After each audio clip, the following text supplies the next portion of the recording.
I mean, JBlack is an African hip-hop artist. Been doing this for maybe more than half my life now. And yeah, I'm a musician. I believe I'm also an activist for musicians. And it's just in general a local guy, you know, from Windhoek. So when I first started making music, I started with KK. So me and KK were at the same high school. So me and KK, like, we started rapping together. We used to battle, freestyle. And I remember we battled Paradox, right? Okay. Cassidy and Tofi, because we were all at the same school and everything. So that's basically where we started. Me and KK did a few mixtapes in high school. And then towards the end of high school, he dropped We Go Hard. We Go Hard with Eclipse. And I was on that remix.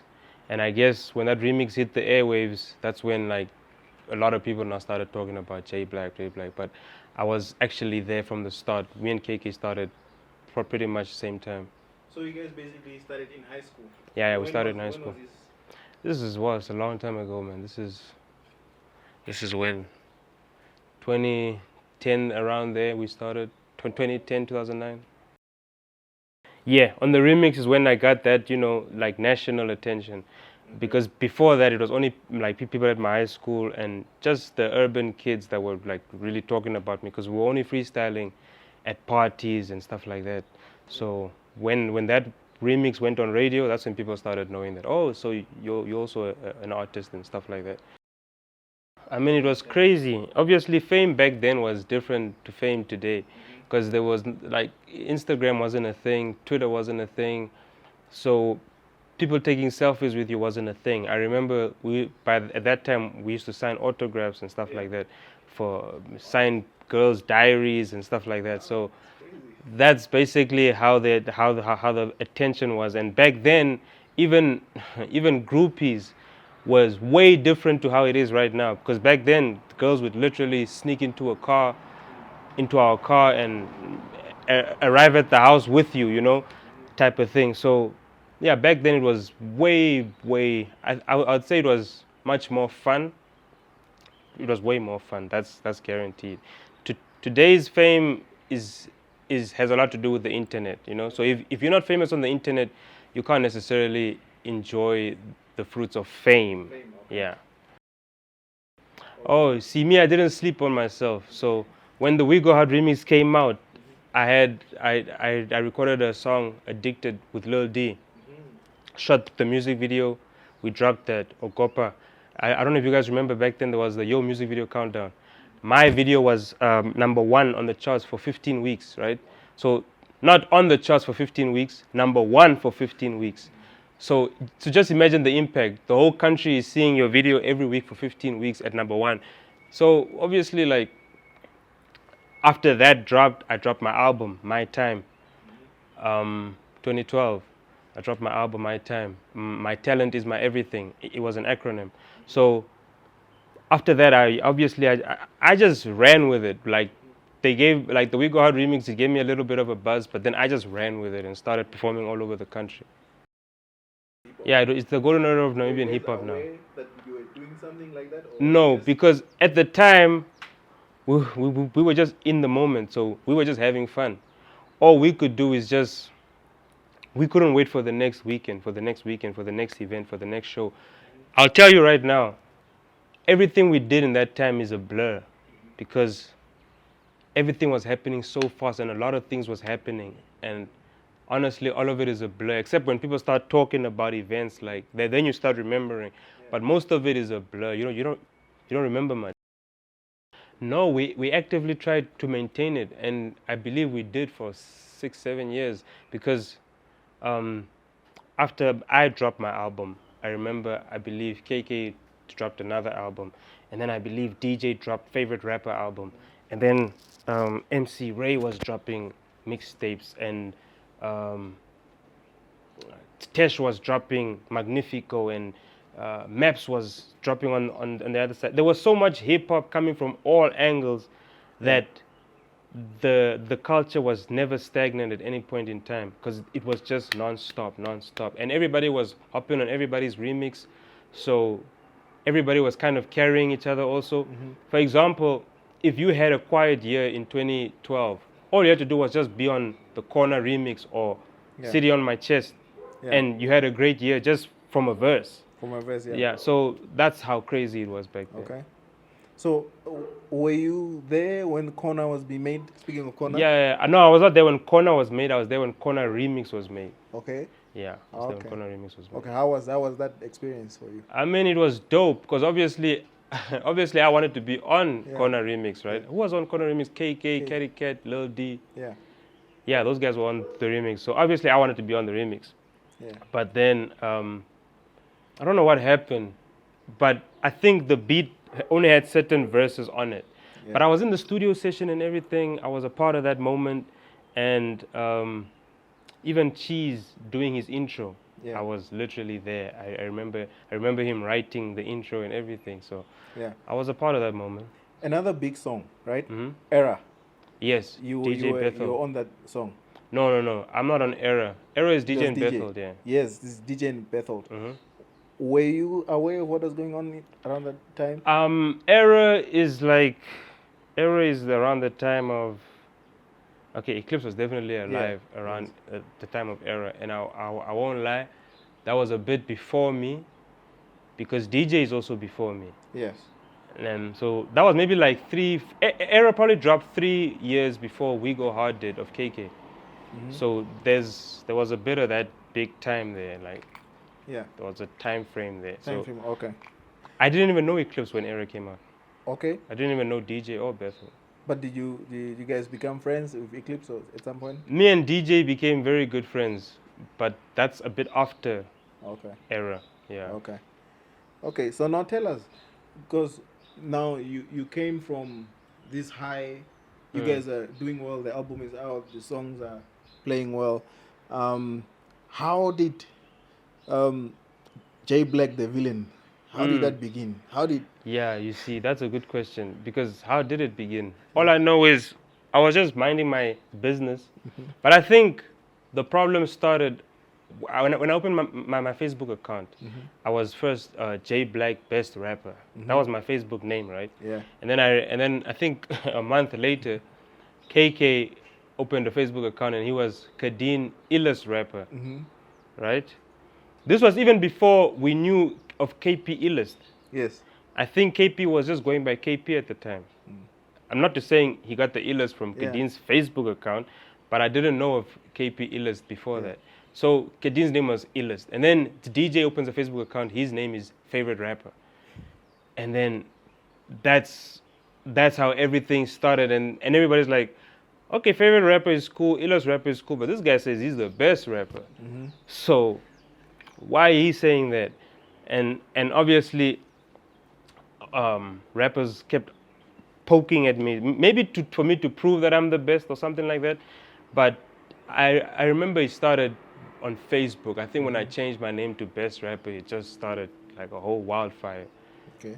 Do you think you made yourself a soft target for artists? I mean, look, I was not in control of how other people perceived me, right?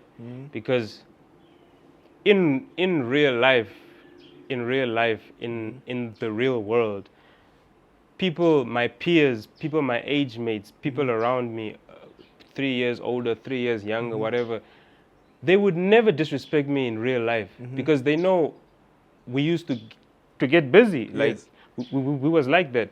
But those people don't know me. It's the internet. They Yeah. only see JBlack and I post a picture or so. They've never seen me in person to know what they're getting themselves into, right?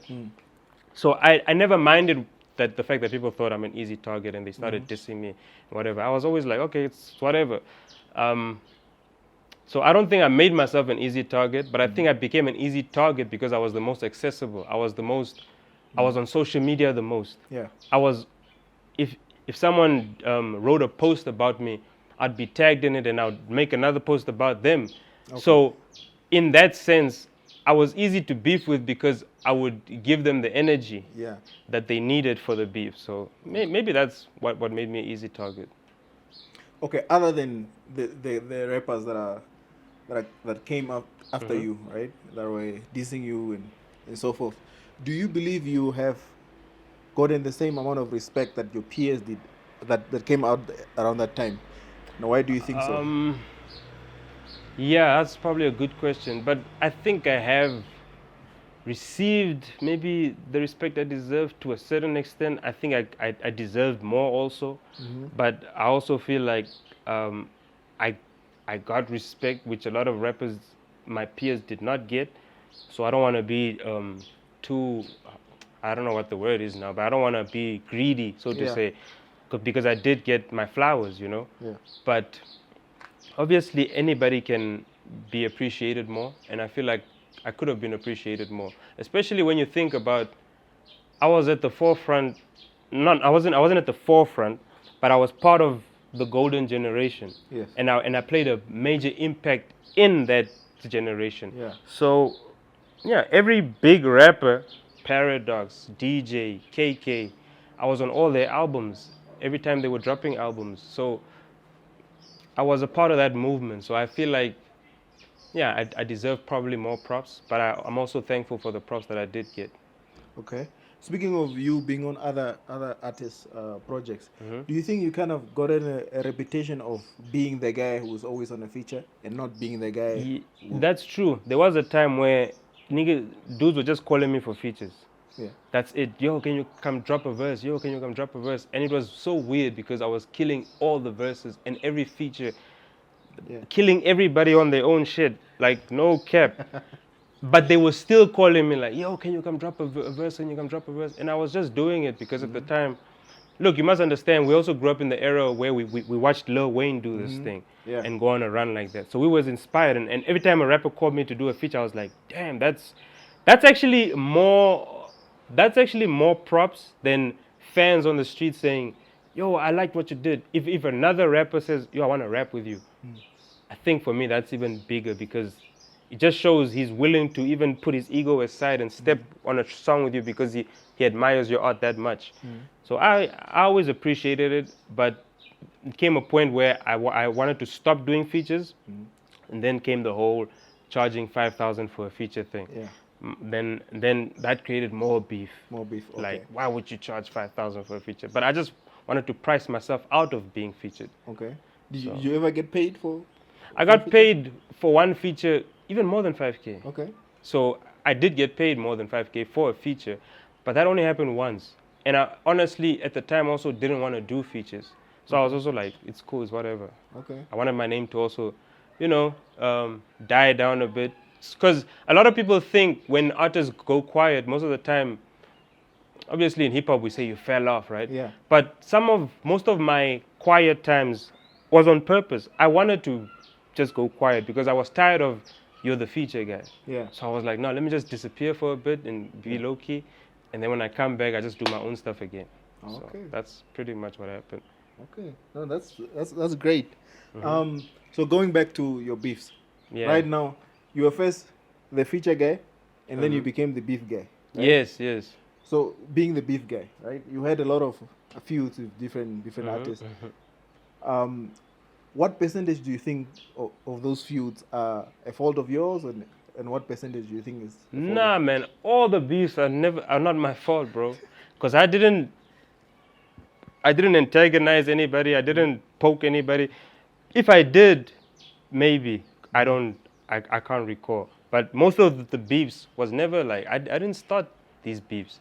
A lot of people also misconstrued things I said and decided I'm beefing them. So, no, I don't think I really started a beef, really. No, Okay. I don't think so. Do you think if you were to do it differently, you would you take back some of the diss tracks that you? No, not at all. Not at all. I enjoyed every minute of it. That was dope. Like even when these guys from Okahanja F Zone, when they dissed me, right? I think AJ's diss track is still on YouTube till this day. Yes, yeah. Hip hop OGs disrespect, whatever it was called, whatever. At least they said you're an OG. Yeah, at least I don't even know why he'd call me an OG. He's like maybe a year younger than me. But anyway, I mean, you started in high school. Yeah, pretty much. Yeah, started as teens. So even that video is still on YouTube till this day, and I'm sure his people listen to that video till this day. It might be cool that they're laughing at me in the moment when they're listening to it, but what they don't realize is they put so much energy and time into discussing me that they were keeping me relevant at a time where I didn't even do nothing to be relevant. Yeah. So I didn't mind it. Okay. Okay, going away from the negativity, right, of all of these beefs. Okay, how would you describe yourself now after all of this beef stuff? What type of artist and what image do you want to send out right now? I mean, I'm just still the same person that I was when we started. Like, I'm just true to myself. I'm outspoken. I'm outspoken in person. I'm outspoken in real life. That's why I'm outspoken on social media. It's not a facade. I'm not trying to create controversy. When I say something, I really mean what I'm saying. It's not. I'm not looking for quick attention. I really meant it. Even when I see things like on UVL's page, I see a post. I see a post that you guys would make, like, yo, top 3 from the generation of the 2010s, whatever, right? Obviously, I'm not gonna be okay with that. I mean, that don't make me happy, because I should always at least be an honorable mention. Okay. Now that's just how I feel. I feel like you're talking about the recent one. Yes, the recent one. Okay, tell us what you feel about that. I feel like I should be honorable mention in the 2020s and in the 2010s. In the 2000s, I didn't play a part. Okay. Yeah. So if you were to replace someone on those lists, yes. Bro, all of them can be replaced, bro. For me, they can all be replaced. They can all be replaced. For me, they can all be replaced, because also, I don't know, like, I never want to big myself up, but I don't think other rappers did what I did in the game, in the sense of I actually took unknown rappers on tour, on the road with me, right? Okay. I gave a lot of unknown artists a platform to perform and to travel, to do all these things. I don't know another established artist, hip hop, who took an unknown rapper on the road with him. I don't know another dude who did that. I don't know. So why can't I what haven't I done, basically? Yeah, what haven't I done? Yeah. And actually, what haven't I done that these guys have done as well? Yeah. Except for Jericho, because it doesn't need to be said what he's done. Okay. So in all those lists, he's the only guy that we can't play with his name. It has to be in every list. Yeah. And it's not debatable. Yeah. So do you think you deserve, like, how many namas by this time? I mean, at least 2, because I dropped 2 albums. 2 albums, okay. So at least 2 namas, you know. Okay. At least 2 namas. 2 namas. My albums were the best. I was on guys' albums, and I was just out rapping them. So. Do you go in with the intention of out rapping somebody? Yeah, I'm a student of Eminem. Like, okay. I want to kill the rapper I'm featuring on. Do you think you're the best rapper on Go Hard? On the We Go Hard remix? Look, that's self-explanatory. Everybody remembers my verse. Okay. Everybody remembers my verse. What about the latest skate song? Oh, the latest skate song. That's Jericho. A tough one. That's a tough one. That one. Can you rank for us? As a sportsman, on that one. Just being competitive, no hate. Yeah, being competitive on that one, I'll probably say Meps. probably say Maps 1. Mm-hmm. Probably Maps 1, me, Twiz, then, Ghost. But, yeah, I think Maps spanked me on that one. I won't lie. Really? I think he did. Okay. This is not just like respect for an OG. I mean, I don't see that's the other thing. I wouldn't call Maps OG necessarily, because I feel like Maps is also just a peer of mine. He's a bit Okay. older, but I feel like we're peers because You started around the same. yeah, we started around the same era. But boy, that boy can rap. Yeah. Yeah, he can Definitely. rap. But he kind of like you doesn't release a lot. Yeah, he doesn't, but that's because he's always been corporate, Maps is like our proverb, he's like our proverb. He does TV, radio, and he's more in that line of thing. And I think he just raps when he feels like it. Okay. Yeah, that's why he's not in the conversation. I didn't see him in any era, even on the honorable mentions.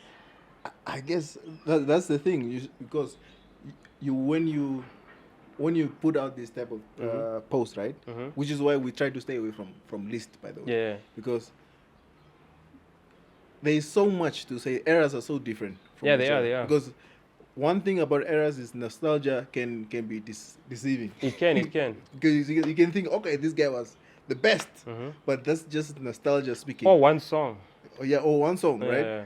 So, and then sometimes you think, okay, did this person do enough? Like, they might have good, like 5 proper jabs, but this guy had many. So, how do you weigh that? So, it's kind of like difficult, unless we get everybody sit in a room and then we like decide once and for all who's the top 5. Speaking of top 5, Yeah. Who's your top 5? A top 5 Internationally first. Internationally. Yes. That's alive, right? That's dead or alive. If we do dead or alive, then obviously number 1 is always Tupac. I'd say number 1 is Tupac. I'd say Nas, number 2. I'd say Tupac, Nas, Jay-Z, and I'd say, because we're talking about my top 5 people that inspired me, right? Yes. I'd say Rick Ross, 4th. That nigga's pen is immaculate. So I'd say Ross, and then I'd say Papoose. Papoose. Yeah, when No we talk Nipsey? about like rap skills. Now Nipsey for me is more my idol. You see, I loved Nipsey for the human being Okay. before the music. Okay. Because I used to study his interviews and things he said like that. So I love Nipsey more than any of these rappers. Okay. That much is for sure. Okay, local. Okay, local, I'd say number 1, Jericho. Mm-hmm. That's undisputed. And then, do I put myself in the list? You can. Then I put myself 2nd. Mm-hmm. Then I'd put Cannibal 3rd. Put Cannibal 3rd. Then I'd put 4th.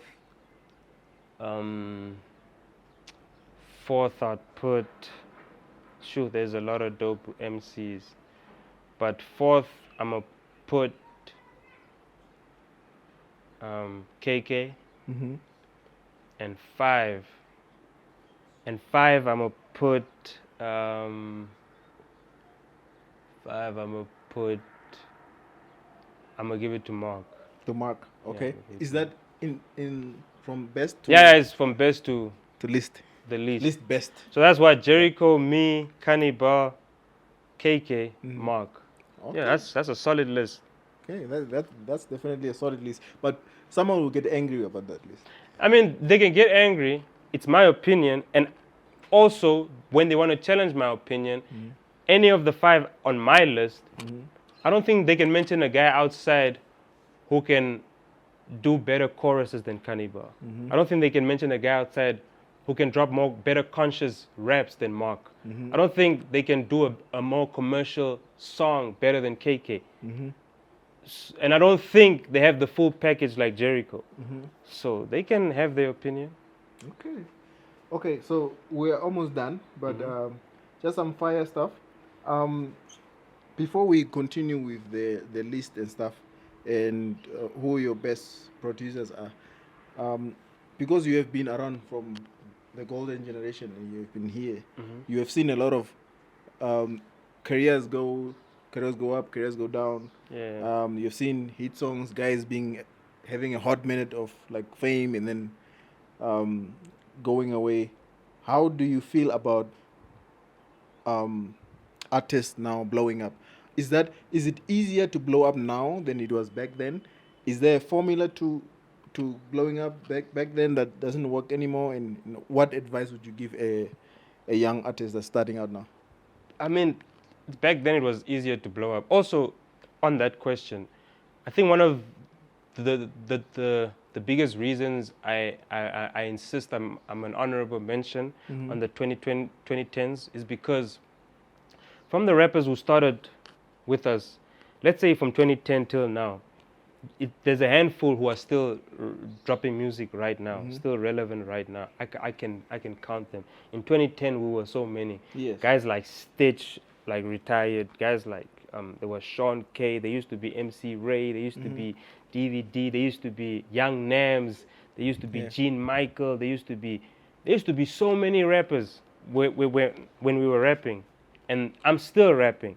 Yeah. So I think that longevity should also count for something. Now, to your question, it's like back then it was easier to blow. I think personally, right? If you were talented, because if you were talented and you had a hot song, you stood out like a sore thumb. Like it was easy to stand out, and you could have also used beef at that time. Because remember, everybody knows this already, but KK dissed DJ on We Go Hard, right? When he came out the gate, he dissed the DJ, right?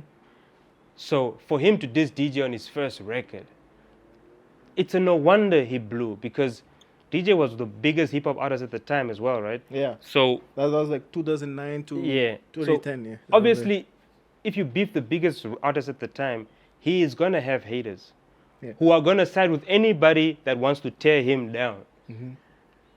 So he used the 50 Cent approach. Yeah. And it worked. These days, you can't beef anybody and it just work, because you'd have to beef someone who's actually going to engage you in this beef. If they don't engage you, there's no beef. Yeah. It's easier to probably blow on the internet these days, but then again, I wouldn't consider internet attention to real life attention, because a lot of guys have 20,000 followers on Instagram. And if we go now to Vanaheda and perform in front of a bar, the 20,000 people aren't there all of a sudden. Yeah. So it's almost like it's not translating. It's not translating because it's not real life. It's not realistic. So I feel like, you could probably blow or make a name for yourself on the internet. It's easy to do that there, but it's not easy to maintain that. Yeah. And then it's even harder to translate that into real life. So these days, the rappers who are successful, or let me say the artists that are successful, they have a dope music video, a dope song, and that blows or goes viral. Like Max Juice, for example. So he's just off the talent, he just blew like that, right? But he can maintain it because he's actually talented. Yeah. But another guy who just blew up off a gimmick and he's internet famous, he's not going to be able to translate that, and it's not going to last long. Okay. So, how long are you in for? Are you in the game? Yes. How long are you gonna? Is there any time you are ending soon, or is it? No, I'm never gonna stop rapping. You're never gonna retire. No, I'm never gonna retire. 50, you are still pushing. Yeah, 50, I'm still. 60. How old is Snoop now? 53. Jay-Z 51. Yeah, I think we'll still be rapping for a long time. JBlack, Uncle JBlack. Yeah, you see, the only thing is, you can't rap if you're broke. You know what I'm saying? Like, you can be 60 rapping as long as you're good. Yeah. As long as you're well off. No one's going to clown you because you're not desperate for the money, you know? And yeah, so I think I'm always going to be rapping. I've been rapping now probably 15 years. Yeah, 15 years since We Go Hard Dreamies came out on radio. So 15 years since I've been commercially known. Okay. Okay, so what do you have in line? Like, do you have some producers that you want to work with, or some music that you are planning? Yeah, like right now we're working on music. Myself, Dice, Jericho, DJ, Cassidy, GB. Who else? Gai. Yeah, the bunch of us. have recorded a bunch of songs, right? So yeah, we're working on that. We're trying to release those songs as soon as possible. So that's basically just us showing the new generation and just showing the culture that we can unite, and we are better off when we are working together as opposed to each man for himself. So, but that is in the pipeline. I'm sure you guys are going to see about it when the songs do start dropping. That's our contribution back to the culture also, just to, like, a lot of, for example, Cassidy featuring the DJ, like, who wouldn't want to hear that? So I think it's time we make such things happen, right? Instead of just talking about it and it never materializes. So that's the type of stuff we're talking and working on, like, right now. And then obviously I also have a mixtape which I'm gonna drop towards the end of the year, which is already complete. And then yeah, and then you said producers I want to work with. I want to work with Motion. I want to work with Motion, who's Fred's brother. Fred got one. I want to work with Willie G again. I want to work with Elvo. I want to work with Elvo. Okay. And yeah, and in my past also, I think Willie G is, like, for me, I don't know if you asked if who I liked working with or something. Yeah, like your top producer. Yeah, my top producers. Yeah, I'd say Willie G is number one, because he gave me my most noticeable songs, you know, Duplicate, Super Cool, all those things. So I'd say him, and then I'd say, who else is there? Who else is there? I'd say, what's the DJ's name, man? DJ Ambili. I'd say Ambili, DJ Flow, actually. And then I would say, what's the other boy's name, man? Yes, No Love, Good Heart. Okay. Do you ever see yourself working with any of your rivals, like the F Zones and? Yeah, but you see, right now I don't have rivals. I don't think so. I don't think. Former rivals. No, I don't think so, because I did a song with Ties from F Zone. Yeah. I think 2 or 3 years ago. It's on his YouTube page. The song is called Highs and Lows, and even on the song, we talk about me and F Zone not having really issues anymore, you know, because we don't have issues. It's been so long. I mean, I haven't seen AJ in person, but it's been so long that I'm sure we don't have issues. Yeah. But I don't have any rivals right now. We're not beefing anybody, unless there's somebody out there beefing. Anyways, it's 2024, right? So I feel like if anybody don't like me and has something to say about it, I feel like this is, you see, even Chris Brown dissing Quavo, bro. You can come out, you can speak your piece, bro. Like, you can put it on wax. It's all good. I think hip hop also needs to go back to a time where we're all not just buddy anymore. You see, as much as I just said earlier, we want to work together and show the generation that it's better to work together. I think there's nothing wrong with friendly competition and two MCs engaging in a battle of words. I think there's nothing wrong with that, me personally.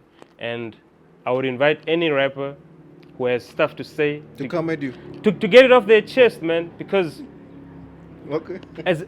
as much as I'm grown and I'm more about unity, I don't feel like a rap beef has to be violent, has to be a street problem. Yeah. I think we can keep it on the mic and have a friendly battle. I think the people would also love to see something like that. So, yeah. Thanks a lot, man. We hope to speak with you soon. Yeah, likewise, bro. And don't leave me off any lists anymore. I'm at least top 5 in every list. So, shout out to you guys, man. Thanks a lot. Okay. That's a wrap.